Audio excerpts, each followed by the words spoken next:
Monday greetings to you all, and thanks for being a part of the program. And here we are, bearing down in the middle of January and bearing down on another winter storm that could be brewing. Definitely Arctic air, which could even be colder than what we've seen to date this season. And I don't say that lightly. Could be around the corner. We'll talk about your weather, of course, in more detail. Class is still out, as you can very well imagine. Floyd County, Lawrence County, Morgan County, they're out through Wednesday. I don't see much hopes of many of these schools getting in before then. Johnson County's out tomorrow for an NTI day. McGoffin County is out tomorrow for an NTI day. And all this as we have seen an Arctic front today that's bringing some cold air, not much precipitation. There's another one tomorrow. Sure, in case you're a fan of that thing, it might bring about a few flakes and a few flurries. And then we're talking about very cold air thereafter, wind chills. That'll certainly be something to have to take into consideration. A brief thaw as we hit the upper 30s Thursday with a little sunshine. 47 Friday and Saturday. Friday with some sun, Saturday with some snow and rain, and that will start our downhill slide, and that's where I'll kind of pick up the interesting forecast thereafter. It's got winter written all over it, and again, we could be in for another setup. Still too far to tell, but there is a pattern growing, or at least a trend. Number of headlines to talk about high school basketball. What's that? They're trying to get back to normal, as is everything else with the weather. I'll go through and let you know where we are right now and what the schedules at least say for this hour in just a few moments. First off, in our first headline tonight, a McGoffin County indictment that was returned by the grand jury back in 2020 was served on Friday. A Johnson County man accused of shooting at or in the direction of several people, including some small children, was jailed in the Big Sandy as a result. 28-year-old Austin B. Gibson of Paintsville, also shown with a Flat Gap address on the indictment, was lodged in the Big Sandy Regional Detention Center Friday on an indictment spanning nearly 5 years in age. The indictment returned here in McGoffin County after testimony by Officer Trooper Michael Zach Haney with Post 9 indicated that he endangered the lives of 5 individuals during an incident that took place in the latter part of November of 2019.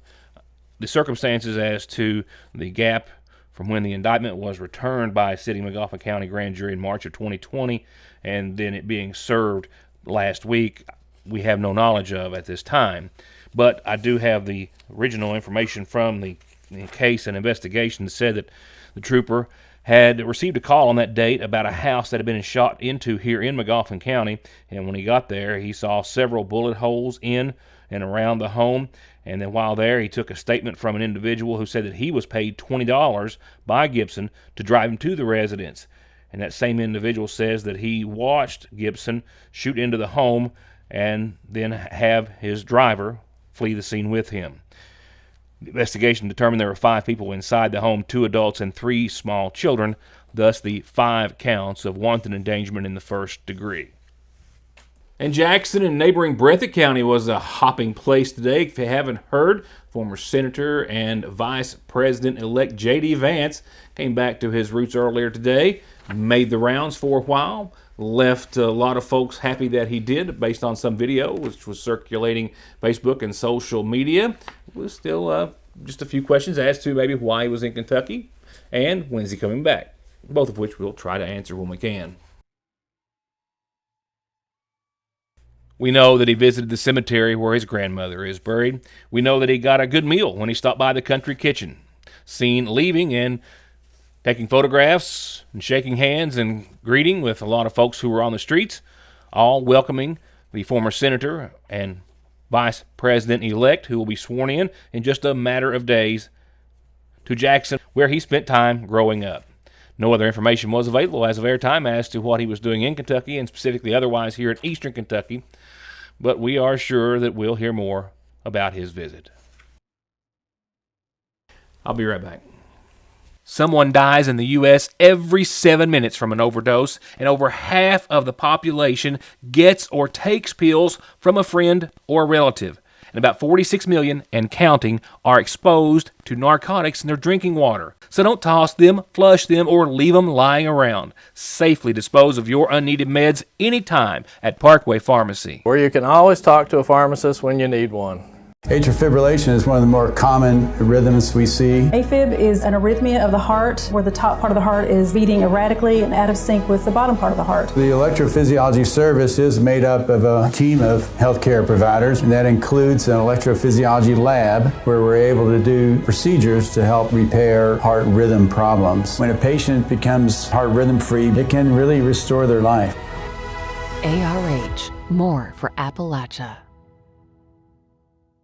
You can call it low carb because it is ultra low carb. And you can also call it one of the tastiest meals ever. Seasoned roast breast strips are perfect green beans, and cooked cabbage so good that sometimes I just get a pint of it and a Diet Pepsi and make it a meal. All you have to do is make your way to your Sagersville Lee's famous recipe.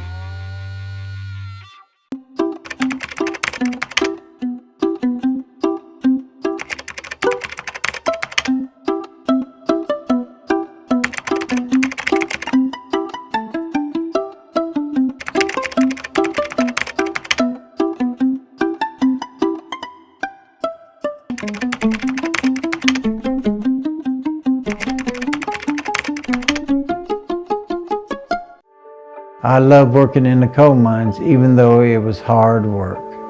But if you suspect you have black lung, you can't work anymore. You'll find out that filing for benefits is hard too. I had friends who give up after years of trying. If it hadn't been for Big Sandy Healthcare, I wouldn't even try myself.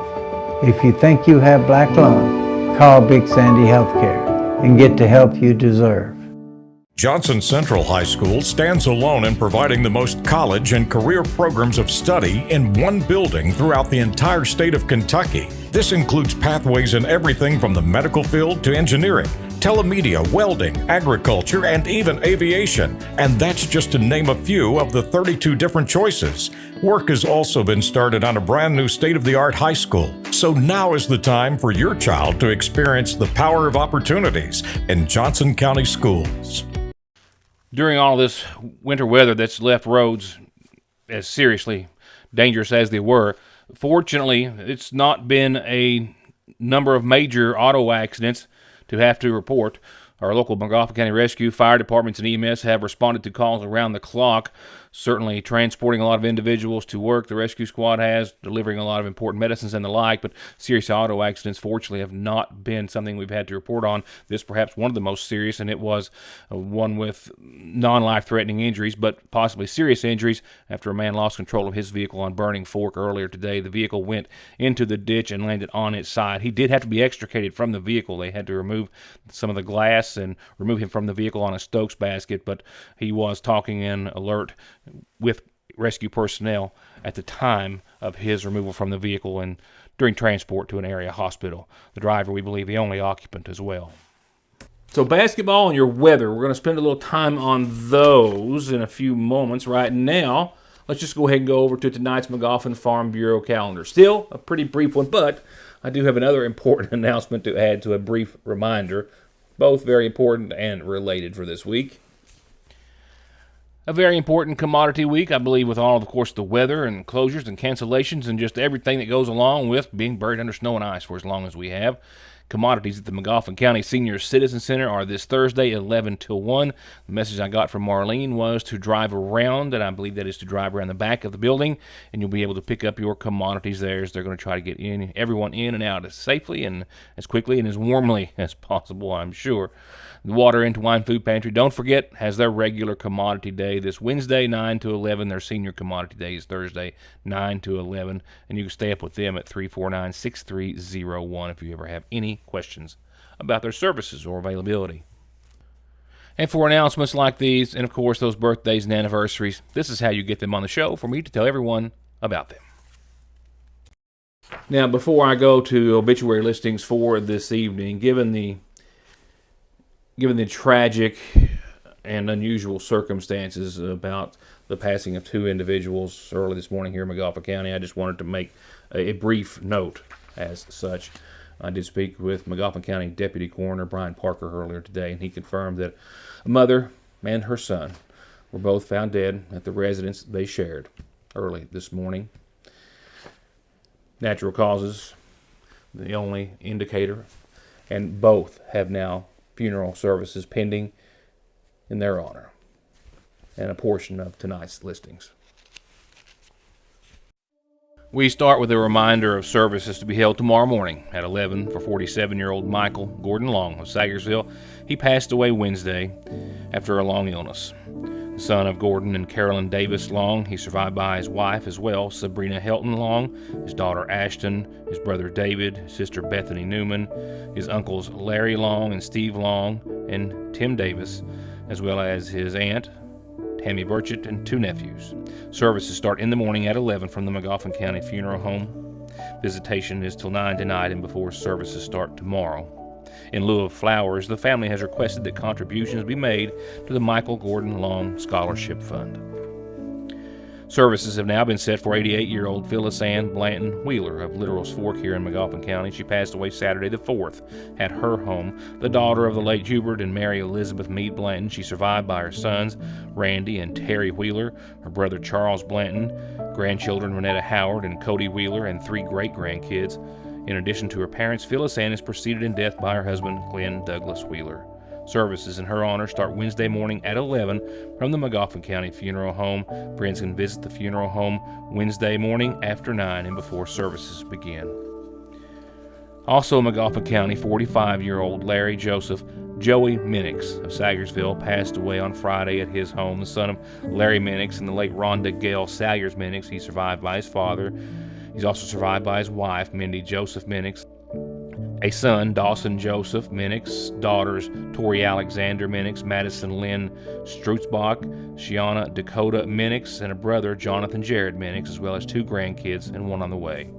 Services in honor of Joey Minix will start Friday at 1 from the McGoffin County Funeral Home. Friends can call on the funeral home Thursday after 6 in the evening for visitation.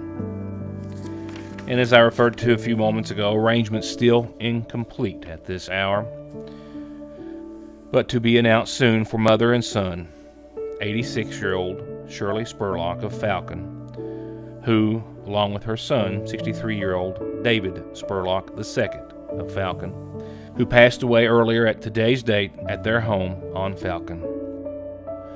Again, arrangements are incomplete at this time in their honor. And from Jones and Preston, 44-year-old Jared Ashley Combs of Paintsville passed away on Monday the 6th. The son of the late Eric Combs and Jackie Lynn Meek. He survived as well by his sister, Micah Van Hoos, and uncle Gerald Meek, 2 nephews and a niece. There will be no services at this time.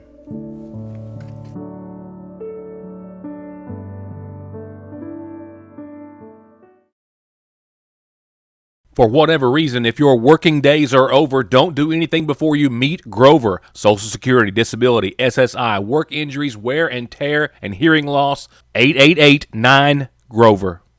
SMB is proud to stand with you with what might be your very first and definitely last checking, savings, retirement, even Christmas Club account, along with consumer, auto, mortgage, business loans that you can easily manage from anywhere in the world with safe, secure mobile and online banking that comes from over 120 years of commitment to your financial life and well-being, today, tomorrow, and forever. Salyersville National. I believe in Kentucky. I believe in Kentucky. I believe in small-town values. And Mom and Dad and the things they handed down. I believe some of the best people in the world are farmers. I believe in insurance that protects families, homes, and cars. I believe in always finding a way to do what you love. I am Kentucky. I am Kentucky. I am Kentucky. Every season brings its own challenging driving conditions and some more than others. Stay up to that challenge at Conley's. Check out their monthly specials on the best tires. Their $35 computer diagnostic and over 30 years of brakes and oil and maintenance to keep you rolling. Conley Tire in Staffordsville and ConleyTire.net. Getting your prescription filled by Sayersville's oldest, most trusted pharmacy is only one of so many other reasons to stop by. Tasty reasons like hot soups, hot dogs, chicken salad, loaded Dorito nachos, iced and specialty coffees, hand-dipped cones and milkshakes. It's a tradition and a destination. It's Fraser's Prater Drug in downtown Sayersville. I have resisted the urge thus far to call Coach Castle and see if they're ever going to get this year started again. High school basketball, like a lot of things, of course, has just been on hold by and large. A few games have been played. We're now about a third or a little more through the schedule in all actuality. Some teams have not played since last year or around about, and some are hoping to get back to action, but we've still got more winter weather looming. Here's where we are. Starting with the home team here in McGoffin County, the last time the Hornets were in action was not too long ago, last Thursday, and that was in the 2A Classic, and there was a loss for them in the first round, 57-90. That was a Floyd Central hosted game where they took on Pike Central. That loss puts the boys on a three-loss run in a row. Puts them at 3-8 right now, 1-6 in regional play, 0-1 in district play. They are to be hosting West Carter here at home. And that's this Wednesday at 7:30. We're hopeful that will actually happen. Lady Hornet basketball. It was a game that came up short against Perry Central, 58-31 final score.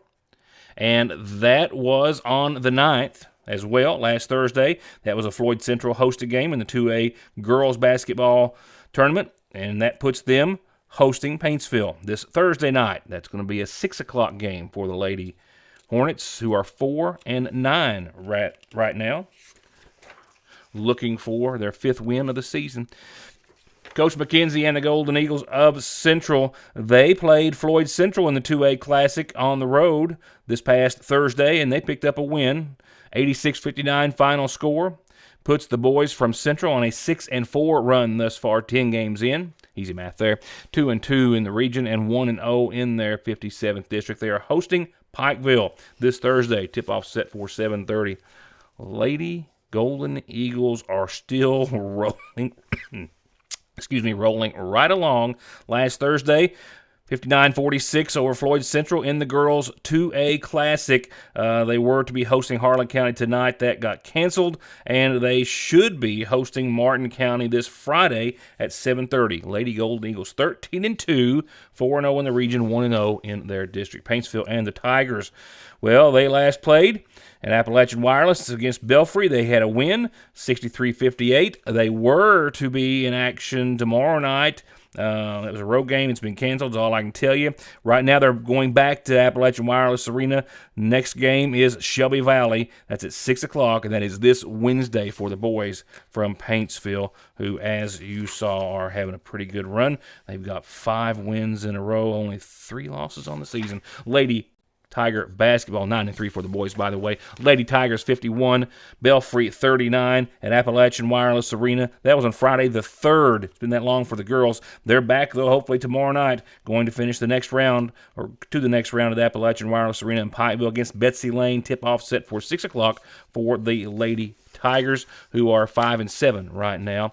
Lawrence County and the Bulldogs, boys, 50-89 final score. That was on Monday. No, excuse me, it was on Monday, December the 30th. 50-89 against Archbishop Alter out of Kettering, Ohio. They were to be in action on the 3rd. That got canceled. They are to be in action tonight. That game's still showing at Floyd Central versus Pike Central in the 2A Classic. Tip-off set for 7:30.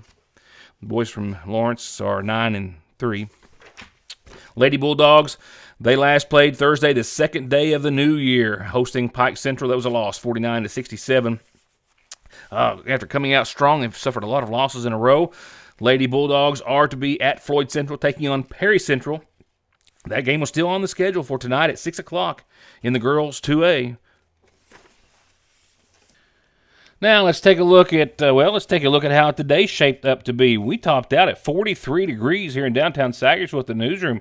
Pretty mild for a little while. Now it's on its way down, 35 right now. It feels like 35 because winds really aren't moving anywhere from 0 to 1. We did have a 16 mile per hour maximum gust earlier today, so it was breezy at times. It has since calmed down. No rain to speak of. Humidity 64%. Dew point at 25 degrees. Sunrise 7:48. Sunset 5:37. These numbers will pale in comparison to what we've got later on down the line in your 7-day. We're going to fall really hard tonight, mind you, all the way down to 9 degrees. Yep, it's going to be a long way down tonight. Got pretty fair out there today. Saw a little sunshine. Don't let it fool you. It's going to be a cold one tonight, partly cloudy. Winds out of the west, 5 miles per hour or so, becoming calm, and I think we've already pretty much reached the calm point. That's a good thing. For your tomorrow, scattered flurries starting maybe 11 or noon, maybe some scattered snow showers thereafter. We're only going to see 29 degrees tomorrow, and we're going to see winds out of the west primarily, anywhere from 5 to 18 miles per hour, so breezy, temperatures around 29, wind chill values at times tomorrow will be closer to making it feel like it's 5 degrees. And then you've got a 5-degree low tomorrow night and still some winds out there that are going to push wind chill, of course, values even further down. And we will have some winds, I think. They'll be calmer by tomorrow night. But in the morning and then during the day tomorrow, watch for them to really knock the edge off of things. And it's going to be something we're going to have to get used to because we've got more in store. Wednesday, another one, 26 for your high, 8 for your low. Now, winds are going to be calm. We're going to see some sunshine, but we're only going to see the 20s and single digits for nighttime lows. Then we rebound. Here's that break that I was talking about. We get out of the Arctic front, and we see Thursday, some sunshine, mostly sunny, and 38, 24 that night. Friday, a 10% chance of some rain after 5 p.m. Friday evening. We're going to top out a little warmer than today even, upper 40s, 46, 47 degrees on your Friday. It is late Friday night and into your Saturday where our next weather mess comes into town. Initially, rain likely. Friday night, mainly after 3 o'clock, rain. Saturday as well, and 46 degrees. Will there be enough that moisture still around Saturday night when we get below freezing and an estimated 29? I think so. That gives us about a 40% chance of some snow on the back end of all of that Saturday night. And into your Sunday, 35 and 15, your high, your low. Mostly cloudy, still a 40 to 50% chance of some snowfall Sunday. Then Monday, look there. We're back to the 20s and the single digits, 24 and 9. A little sunshine, but 30% chance of snow in the mix for your Monday. And it's after the 7-day. What we can't see that we're really going to be talking about, none of this is all that great or nice. I mean, we have the temperatures that are going to hit the mid-60s or mid-40s. Whoa, wishful thinking there. Mid-40s for a few days and a little bit of a thaw. But next week could be some of the coldest air we've even seen, and we've seen some cold air, and we're going to see some tonight and over the course of the 2 or 3 days there in your forecast that you just saw. Could be another big hit of winter around the corner. We'll see. We're still a few days out, and it's Kentucky after all. And that's going to do it for tonight. I'll see you back here tomorrow. The next edition of Your News Today, I hope, will include you then as well. Thank you for being a part of the show.